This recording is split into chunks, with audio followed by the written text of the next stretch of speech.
ከሮሜ መጽሐፍ ጀምራችሁ ትንሽ ምዕራፍ እስካለው እስከ ይሁዳ መጽሐፍ ድረስ ያሉት መልእክቶች ሁሉ የሚያዙን ይሄን አድርጉ ነው። ተደርጎላችኋልና አድርጉ ነው። ተሰጥቷችኋል፣ ዋጋ ተከፍሎላችኋል፣ ምንም የቀረ ነገር የለም፣ ሁሉን ነገር ፈጽሞታል። እናንተ ምን በሉ ነው የሚለው? አድርጉ። እነዚህ መልእክታቶች የሚያብራሩት ወይ ደግሞ የሚገልጡት በእነዛ በአራቱ ወንጌሎች ላይ የተጻፈውን የጌታችን የኢየሱስ ክርስቶስን ቃላቶች ነው። እነሱን የሚያብራሩ ናቸው። ጳውሎስ ከራሱ ከየትም አላመጣም። እንደገናም ደግሞ ዕብራውያን ጸሐፊ ብለን የምንለው ሌላም ከሆነ ዮሐንስም በሶስቱ መልእክት፣ ጴጥሮስም በሁለቱ መልእክት፣ እንደዚሁም ደግሞ ያዕቆብና ይሁዳ በአንዳንድ መልእክቶቻቸው ከራሳቸው የፈጠሩት ነገር የለም። ወንጌልን መሰረት አድርገው ጌታ ከአፉ የተናገረውን ያንን ኢላቦሬት እያደረጉ እየገለጹ ትንሽ ያብራሩልን በመንፈስ ቅዱስ ኃይል በዘመኑ ለነበሩት ክርስቲያኖች ሊገባ በሚችለው ባህላዊ በሆነው ነገር ወይ ደግሞ በሚያውቁት ነገር የተብራራ የጌታን ትእዛዝ ነው የተናገሩ። ስለዚህ እኛም መጽሐፍ ቅዱሳችን ላይ እንደ ክርስቲያኖች ትኩረት ስናደርግ በጌታ በኢየሱስ ክርስቶስ ያልተደረገ ያልተፈጸመ ነገር የለም። ሁሉ ነገር ተሰርቷል፣ አልቋል፣ ተፈጽሟል። ዛሬ የዚህ ሀገር ቤተክርስቲያናት የፓልም ሰንዴ ነው አይደል የሚያከብሩት? ምንድነው የሚባለው? ሆሳና አይደል? ሆሳና ዛሬ፣ እኛ ደግሞ ሳምንት እናከብራለን።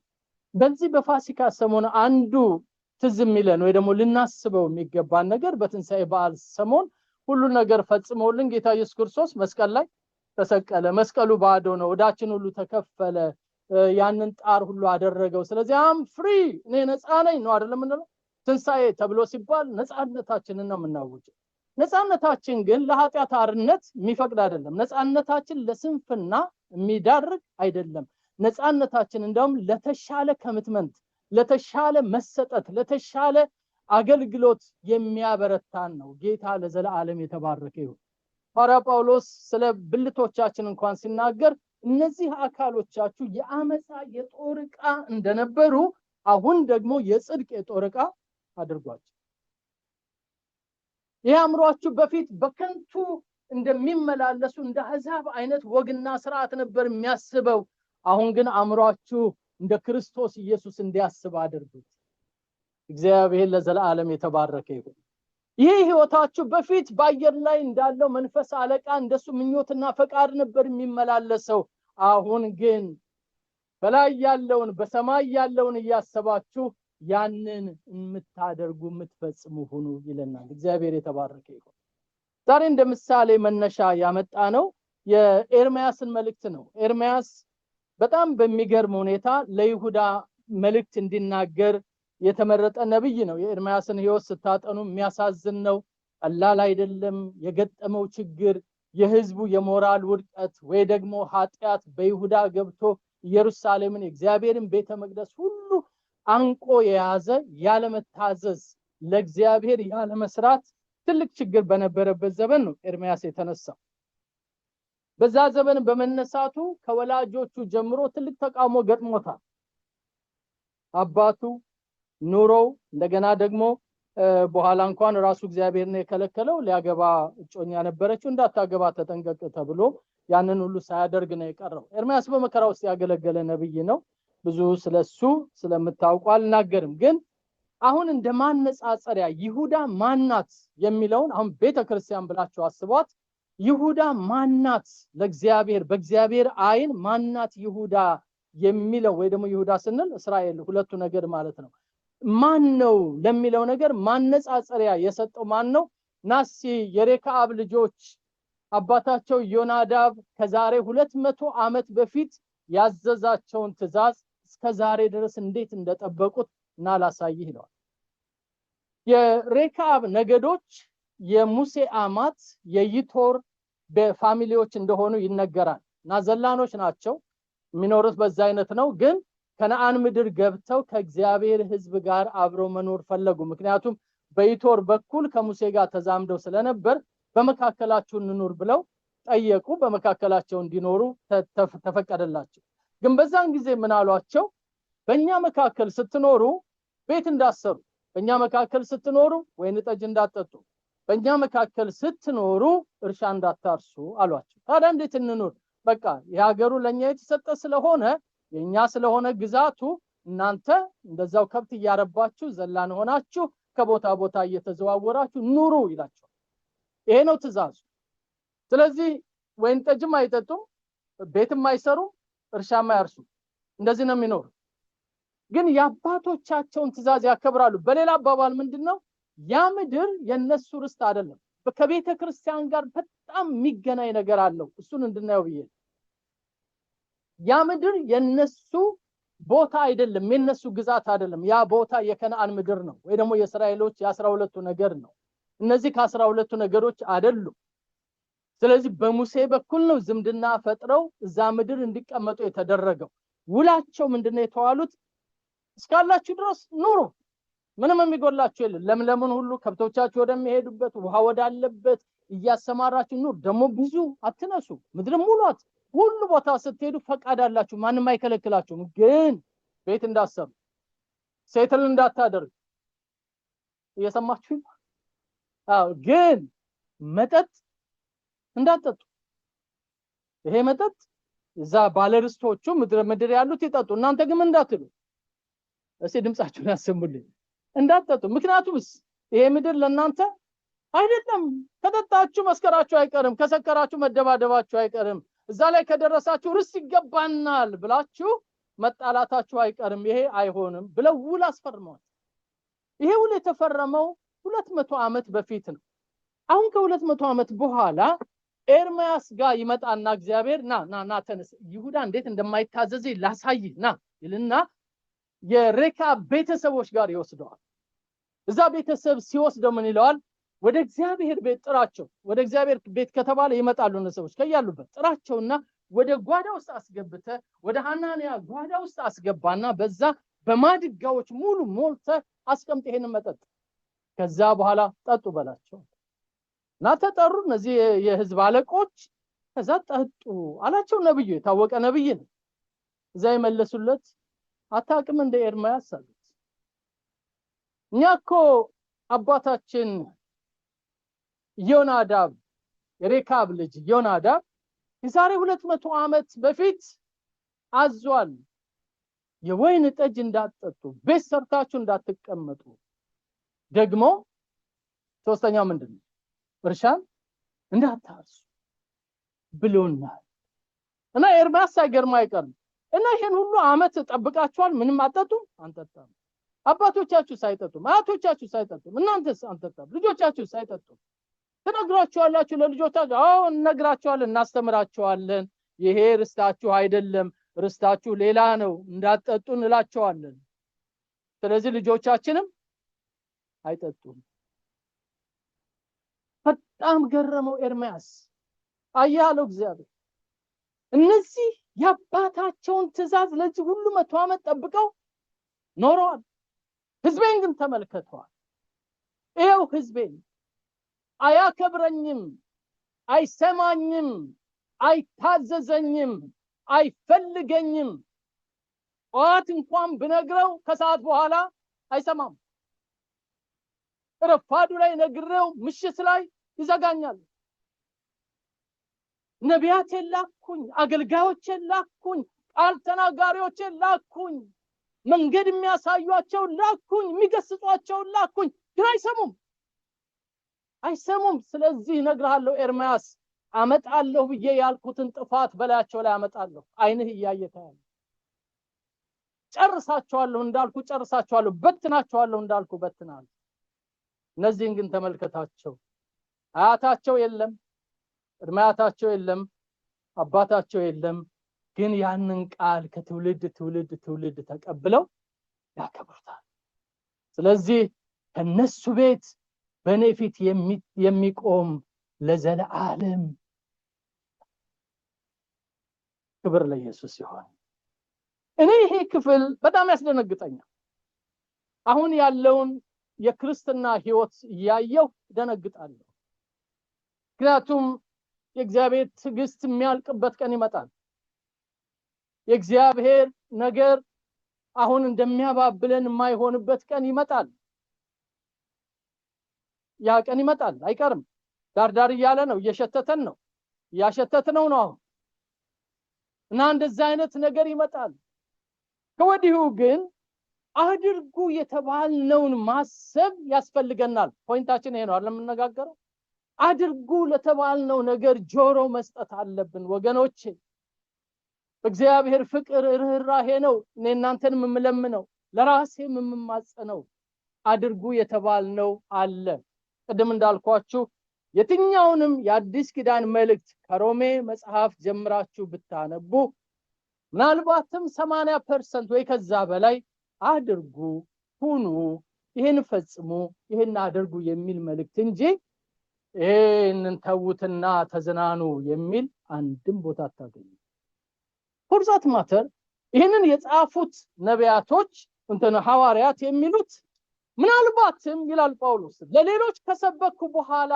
እኔ ራሴ ደግሞ የተጣልኩ ሆኜ እንዳልገኝ ስጋዬን እየጎሸምኩ አስገዛዋለሁ ይላል በሌላም ቦታ ሲናገር ስጋዬን በጥርሴ ነክሼ ይሄንን የጌታን ዓላማ እንዲያከብር አደርገዋለሁ ይላል ራሱ የተቀባው የተመረጠው ሐዋርያው ይሄን ያክል ራሱን የጎሸመ ነው እንደ የጌታን ትእዛዝ የሚፈጽመው አዎ ለሌሎችም ሲናገር ምሳሌ ሆንላችሁ በእናንተ መካከል ስንኖር እኮ የእግዚአብሔርን ነገር እንዴት እንደምንፈጽም ምሳሌ ተውንላችሁ እየደከምን እየሰራን በቀንም በሌሊትም የሚጠቅማችሁን ነገር እየነገርን ምሳሌ ሆንላችሁ ስለዚህ ባካችሁ የምትተጉ ሆኑ ይላል ጠግባችሁ ላለ ሰው ንገሩልኝ በጌታ ነገር የምትተጋበት መንፈስ ይሰጥ በሉና ባርኩ እንደው ማለት ብቻ አይደለም መባረክ ባርኩ ክብር ለኢየሱስ ይሁን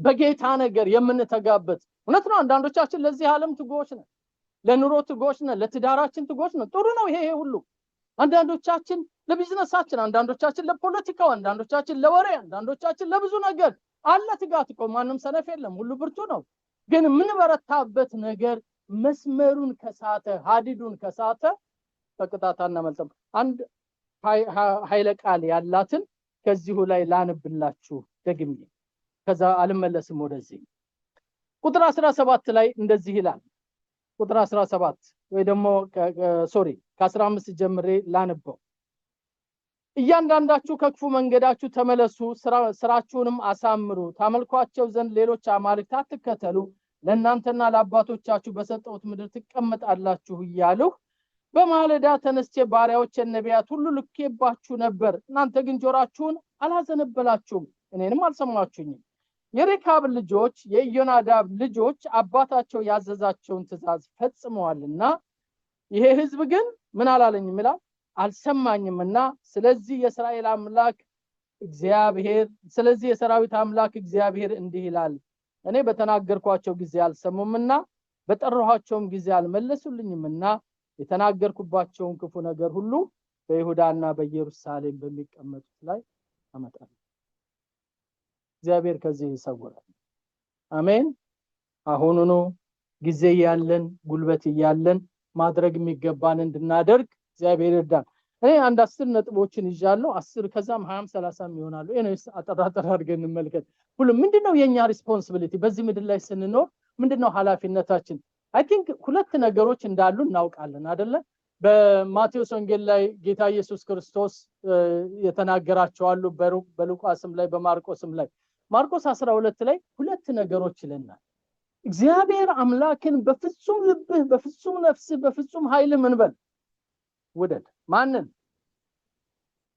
ማንን ሰዓት የለንም እንደው ጥቂት ደቂቃ ወስዳችሁ ከአምሯችሁ ጋር ተነጋገሩ ለማለት እግዚአብሔር አምላክን በምን በፍጹም ነፍስህ በፍጹም ኃይልህ በፍጹም ልብህ ምን በለው ውደደው ኦኬ ሁለተኛውስ ምንድነው የሚለው ባልንጀራህን እንደራስህ አድርገህ ውደድ በእነዚህ በሁለቱ ላይ ነው ህጉ ሁሉ የተብራራ ወይ ደግሞ ሌላ ቦታ የተሰቀለው ይላል መሰቀል መንጠልጠል እንዳይመስላችሁ መታነቅ ሳይሆን ህጉ ሁሉ ብራንች አውት ያደረገው ከነዚህ ከሁለቱ ላይ ነው ሁሉም መጽሐፍ ቅዱስ ውስጥ ያለው ትእዛዝ ስለዚህ እግዚአብሔርን መውደድ በጣም በከፍተኛ ሁኔታ ከኛ ዲማንድ ይደረጋል አንዳንድ ጊዜ ዝማሬዎቻችን አቤት ሲወደኝ አቤት ይወደኛል አቤት ሲወደኝ አይደለም ነፍሳችን አንዳንድ ጊዜ ዳውትፉል ስለምትሆን ነው ከእኔም እንደጋግምላት ይወደኛል ጌታ ይወደኛል ያልተወደደች ሲመስል አረ ይወደኛል ማላላችኋትም ጌታ ይወደናል። ይሄን ኮረስ ደገምነውም አልደገምነውም ኦሬዲ ጌታ ይወደናል። ለሱ ደግሞ ቀራንዮ መስቀል ይመሰክራል። የኛ ማመን አለማመን ነው እንጂ ችግራችን ምን ፍጹም የሆነ ፍቅር ተወደናል። በዘላለም ፍቅር ተወደናል። ጥያቄው ግን እሱ አይደለም። ጥያቄው እንወደዋለን ወይ ጌታን ነው። አገኛችሁ ሐሳብ እንወደዋለን ወይ? ለዚህ እኮ ነው ጴጥሮስን የጠየቀው የዮና ልጅ ስምዖን ሆይ ከነዚህ ሁሉ በላይ ምን ትለኛለህ? ትወደኛለህ? አዎ ጌታ ሆይ እንደምወድ አንተ ታውቃለህ ነው። ኦኬ በጎችን ጠብቅ። ደግሞ ደገመው የዮና ልጅ ስምዖን ሆይ ቆይ አንድ ጊዜ በርግጥ ከነዚህ ሁሉ ይልቅ ትወደኛለህ? ጴጥሮስ ትንሽ ከፈው አይደል? ጌታ ሆይ እንደምወድህ አንተ ታውቃለህ። እንግዲያው ግልገሎችን አሰማራ። ደገመና ለሶስተኛ ጊዜ የዮና ልጅ ስምዖን ሆይ ሲሪየስ የሆነ ጥያቄ ነው። አሁን በደንብ አዳምጥ። ከነዚህ ሁሉ ይልቅ ትወደኛለህ? ሰዎችን ብቻ አይደለም የሚለው ደቀ መዛሙርቱን ብቻ አይደለም፣ እዚህ ዓለም ላይ ካለው ነገር ይልቅ ከክብሩ ከዝናው ከሁሉ ይልቅ ትወደኛለህ? ደከመው ጴጥሮስ። ምክንያቱም ራሱን አነበበው፣ ውስጡን አነበበው። ጌታ ሆይ አለ እንግዲህ አንተ ታውቃለህ። የክርስቶስ ኢየሱስ ጥያቄ እኔና እናንተ ፊት ሲቆም ልጄ ትወድኛለሽ ትወደኛለህ ነው ጥያቄ። እንወደዋለን እንድትመልሱልኝ አይደለም ግን መቼም ጊዜ ቢሆን ማቋረጥ ጥያቄ ጌታ የሚጠይቀን ትወደኛለህ ነው። መልሳችን አዎ ከሆነ ምነው ከወደድከኝ ታዲያ ፊቴን ለማየት አትፈልግ? ጸሎት ቦታ ምነው አላይ? የምትወደኝ ከሆነ ምነው የፍቅር ደብዳቤን አታነበው? የምትወደኝ ከሆነ ልጆቼን ለምን አትወድም? የምትወደኝ ከሆነ ለምን ቃሌን አትታዘዝም? አፍ ብቻ ነው እንዴ? ልክ እንዳለው ይሄ ህዝብ ባፉ ይወደኛል ያመልከኛል፣ ልቡ ግን ከኔ ምን የሆነ ነው አለ። ይሄ አንደኛው እግዚአብሔርን መውደድ፣ እንደገና ደግሞ ሌሎችን መውደድ። ክብር ለኢየሱስ ይሁን። ሁለተኛው ሌሎችን ማገልገል ነው። serve others። አሉ ብዙ የሚገለገሉ ሰዎች፣ እናንተ እኔ እናንተን፣ እኛ ደግሞ ሌሎችን አንድ ላይ ስንወድ ደግሞ ሌሎችን ማገልገል ወደኛ ከምንሰነዝረው ነገር ይልቅ ወደ ውጭ የምንሰነዝረው ነገር እንዲበዛ ጌታ ይፈልጋል። ሚዛኑን እንዲደፋ ለኔ ከምንለው ይልቅ ለወንድሜ ለህቴ የምንለው ትንሽ ከበድ እንዲል ጌታ ይፈልጋል። ይሄንንም እናነባዋለን መጽሐፍ ቅዱስ ላይ ማቴዎስ ምዕራፍ 25 አንዱ ትልቁ ጥያቄ ታርዤ አላለበሳችሁኝም፣ ተጠምቼ አላጠጣችሁኝም አይደለም የሚለው። ታምሜ አልጠየቃችሁኝም፣ መቼ አገኘንህ ነው የሚለው ሰው ሁሉ። መቼ ነው ያገኘንህ? ስለዚህ ከመካከላችሁ ላለው ለአንዱ እኮ ያደረጋችሁት ለኔ እንዳደረጋችሁ ነው። ስለዚህ ያደረጉት ወደ ዘላለም ደስታ ገቡ፣ ያላደረጉት ደግሞ ወደ ጥፋት ገቡ። ይሄ ሁለተኛው ነው። ሶስተኛው እኛ የምንኖርበት ኢንቫይሮንመንት አለ። ይሄ አካባቢ ማለት ነው። ይሄንን ከዘፍጥረት ምዕራፍ 1 ጀምሮ ነው። ያንን ኬር ማድረግ አለብን፣ መጠንቀቅ አለብን። ስርዓት ያለው አኗኗር መኖር አለብን ወገኖች። ክርስቲያኖች አካባቢ የምናበላሽ አገር የምናበላሽ አይደለም፣ ወይ ደግሞ የማህበረሰብ ኖርም የምናበላሽ አይነት አይደለንም። በእርግጥ እንደ እግዚአብሔር ቃል ያልሆነው ይፈርሳል፣ እናፈራርሳለን። ግን ደግሞ እግዚአብሔር በፈጠረው ፍጥረት ላይ ኃላፊነት እንዳለብን መረዳት አለብን። በማቴዎስ ወንጌል ምዕራፍ 17 ፍሬያችን ወይ ደግሞ የኛ ፕሮዲዩስ የምናደርገው ነገር ለአካባቢው ሁሉ የሚጠቅም እንደሆነ ጌታ በብዙ አቅጣጫ ይናገራል። ለምሳሌ ወደ ጌታ መጡና ጠየቁት፣ ለቄሳር ግብር እንድንሰጥ ተፈቅዷል ወይስ አልተፈቀደም? አንተ እኮ አትከፍልም አይደል ያሉት። እንደመጣው ፊት ለፊት አትከፍልም ማለት እዛ ጌታ ጴጥሮስን አዘዘው፣ ሄድና የመጀመሪያውን አሳ አጥምድ፣ ከዛ ከአሳው ውስጥ አስታትር ታገኛለህ አይደለ? ያንን ውሰድና ክፈል። እዚህ ምድር ያለነው አቢዩዝ ለማድረግ አይደለም ወገኖቼ፣ ኮሬክት ለማድረግ። ክብር ለኢየሱስ ይሁን። ከሌቦች ጋር እንድንተባበር አይደለም፣ ከዘራፊዎች ጋር እንድንተባበር አይደለም፣ ከጉቦኞች ጋር እንድንተባበር አይደለም፣ የጽድቅን ህይወት እንድናሳይ። ይሄ የገበር የማድረግ ወይ ደግሞ ለነገሮች ኬር የመስጠታችንን ነገር ያመለክታል። እያንዳንዳችን ህይወት እንደዛ አይነት አላማ እንዳለ ማወቅ ነው። መልካም አኗኗር መኖር በጣም ያስፈልገናል።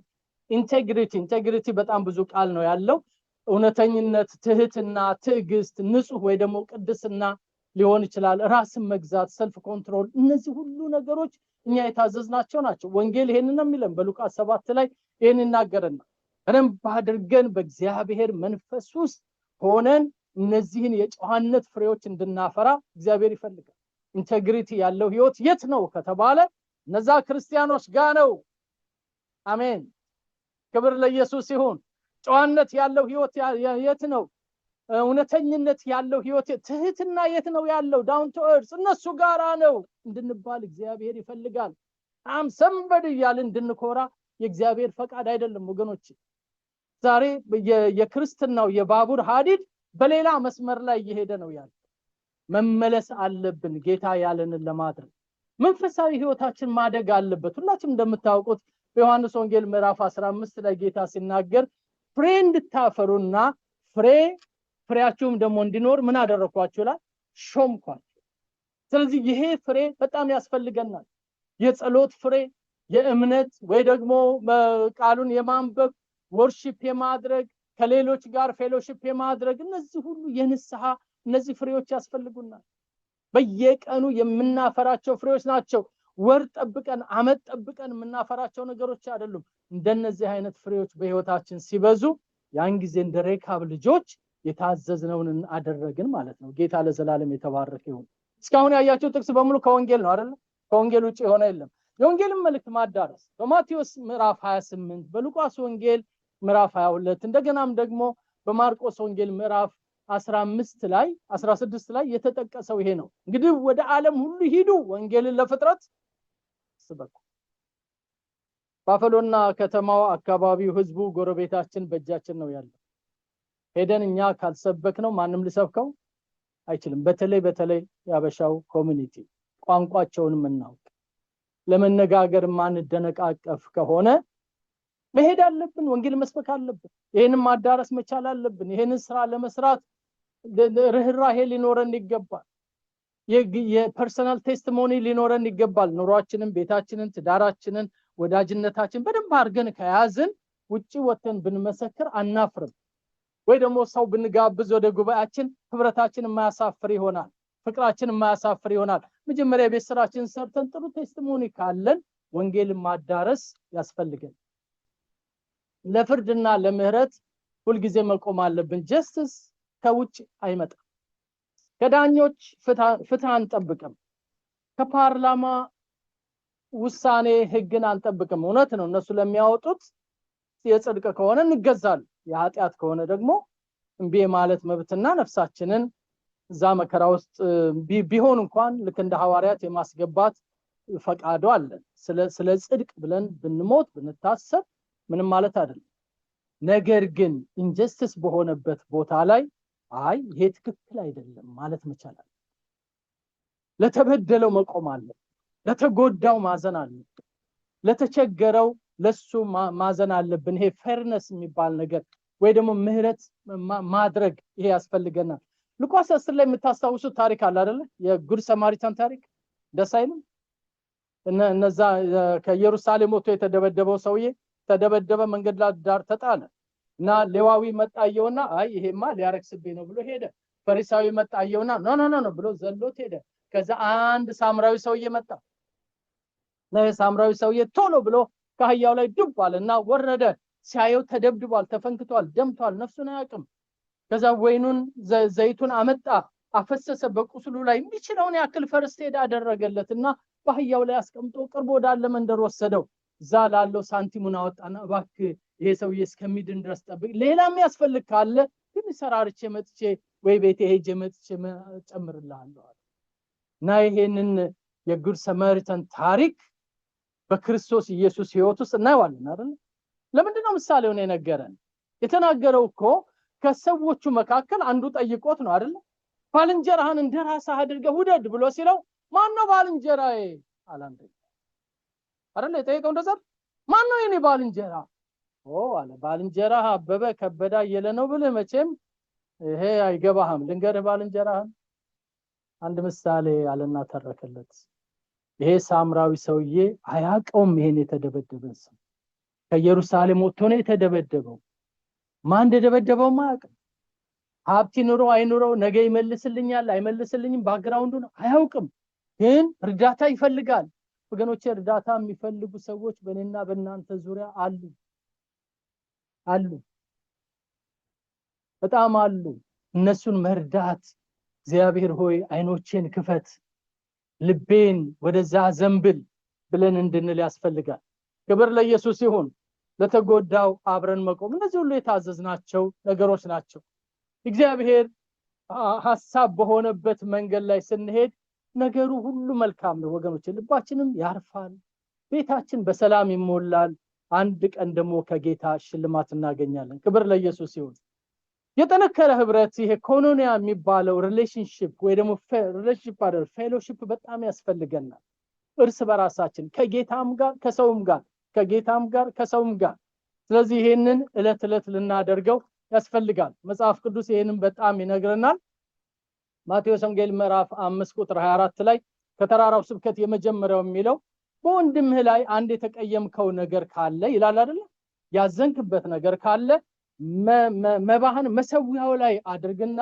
ሄደ መጀመሪያ ከሱ ጋር ተስማማ ታረቅ ከዛ ከታረከ በኋላ መተህ ኦፈሪንጉን ብታቀርበው እኔ እቀበልሃለሁ ክብር ለኢየሱስ ይሁን ስለዚህ እንዲህ አይነቱ ህብረት ያስፈልገናል ከአገልግሎቴ ይልቅ ወንድሜ ይበልጣል ከማንኛውም ነገር ይልቅ እህቴ ትበልጣለች ብለን ልንል ይገባናል እግዚአብሔር የተባረከ ይሁን ሲአሜን በሉልኝ በደንብ አሜን በሉልኝ ይሄ እኮ ወገኖቼ ጌታ የሚፈልገው ነገር አድርጉ የተባልነው ነው ማሰብ የሚገባን ይሄ ነው ጌታ ይባረክ አላልፍም ብቻ እዚሁ ላይ ላቁ ታጠገባችሁ ያለውን ሰው ወድሃለሁ በሉት በለስላሳው የሚሆን በጠንካራው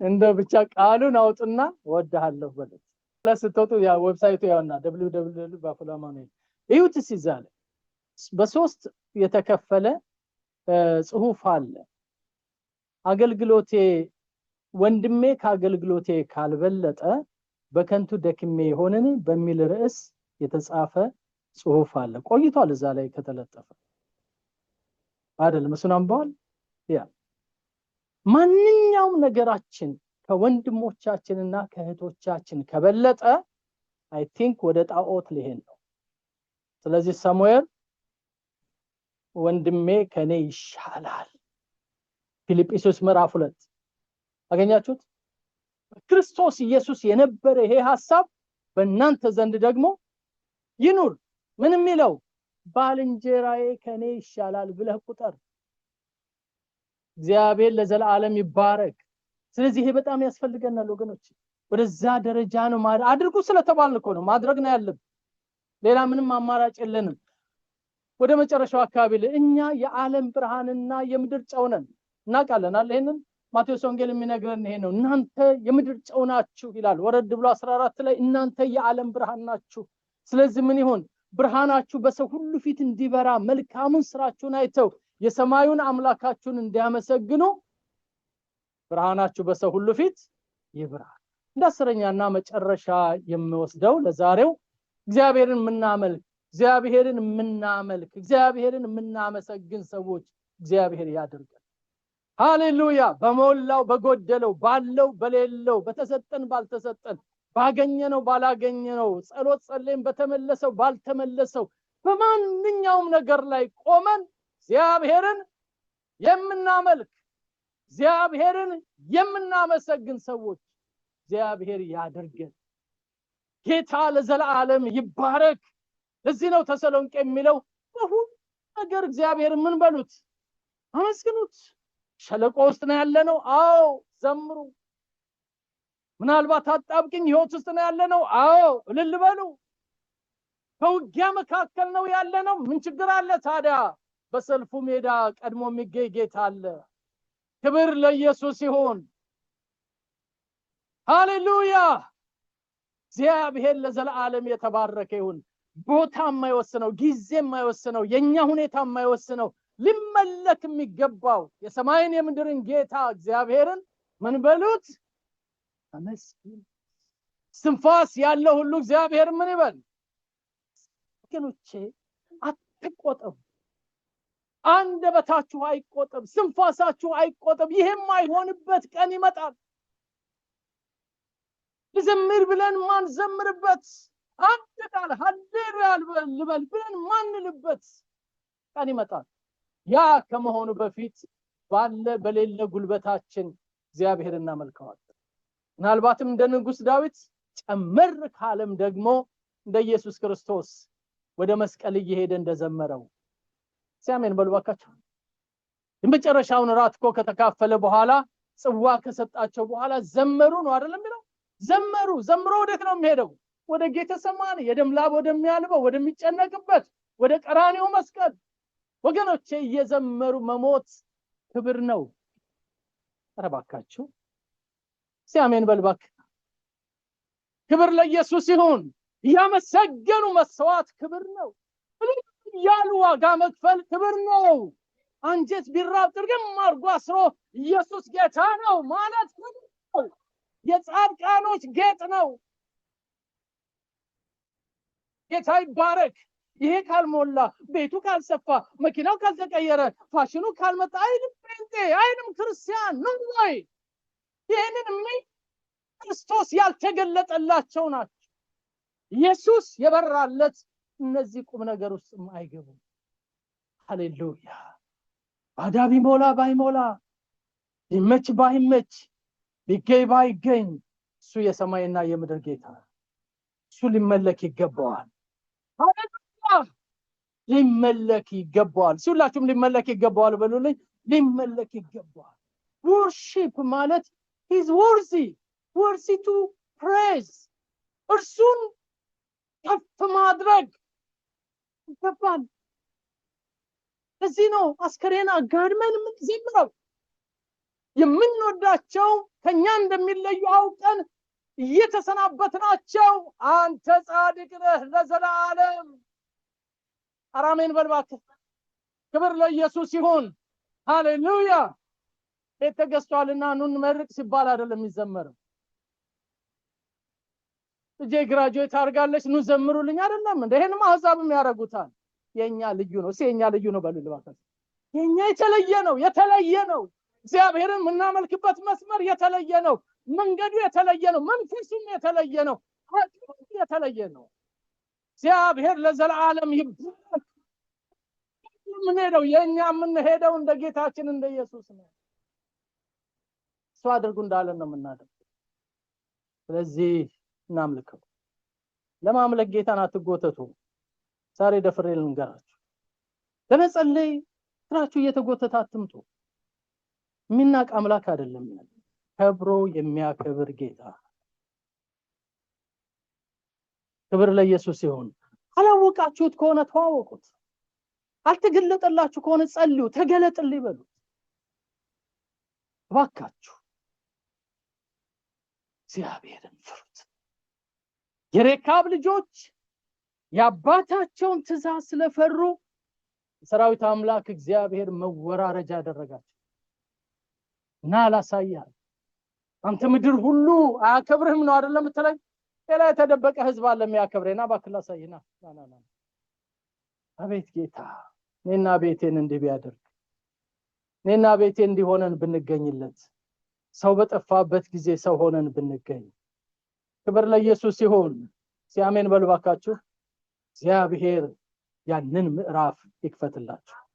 እንገራችሁ ወገኖቼ፣ እግዚአብሔር ቤት በገባህ ጊዜ እግርህን ጠብቅና አፍህንም ከልክል። ቤታችሁም ልትጸልዩ ስትሉ ሊሆን ይችላል፣ እዚህም ስትመጡ ሊሆን ይችላል። እግዚአብሔር ጋር ከሆነ ጉዳያችሁ ፕሊዝ ቢ ሲሪየስ። ስልካችሁ መዘጋት ካለበት ይዘጋ። እናንተ ትራምፕ አይደላችሁም። ወይ ደግሞ የእስራኤል መሪው ኔታንያሁ አይደላችሁም? የምታስወነጭፉት ሚሳኤል የላችሁ፣ የምትተኩሱት የምትከላከሉት መርከብ የላችሁ። ምንድነው እናንተ ስልክ ቢዚ የሚሆነው? እግዚአብሔር ቤት ተከፍቶ የሚጮኸው ለምንድን ነው? እናንተ ቪአይፒ ወይ ደግሞ ቬሪ ኢምፖርታንት አሜሪካ እናንተ ስልክ አልተመለሰ ትናወጣለች እንዴ? ምን አለ ብንፈራው እግዚአብሔር። ደፍራችሁ አታደፋፍሩ። ልጆቻችን ይቻላል እኮ እግዚአብሔር ቤት ቁጭ ብሎ ፌስቡክ ማየት ይቻላል እንዲሉ አታስብሉ። ይህ መልክ ካላችሁ ተውት። ልጆቻችን እግዚአብሔርን እየፈሩ ይደጉ። እኔ ተወስዳቸዋለሁ ልጆችን። እዚህ መጥተው ከእናንተ የሚያዩትን ነው እንጂ ከየት ያገኛል? እና be serious. This is the house of the Lord. አሜን። የሚጸለይ ከሆነ ጸልዩ። ምንም ጎን የሚታይ ነገር የለም። አናችሁን ጨፍኑ፣ ከጌታ ጋር ተነጋገሩ። የግድ ጨፍኑ ማለት አይደለም፣ ግን ለሌላ ፌሎሺፕ አልመጣንም። ከሱ ጋራ ኢንቲሜሲ እንዲኖረን ነው ዋጋ ከፍለን የመጣነው። አሜን። እቲ በደንብ አሜን በሉልኝ። ያ በጣም ያስፈልገናል። ማድረግ የሚገባንን ነገር እናስብ። ርዕሳችን ይሄ ማድረግ የሚገባንን ነገር እናስብ። ያንን ስናደርግ እግዚአብሔር ክብሩን ያፈስልናል። በእግሮቻችን ቆመን ጸልይ።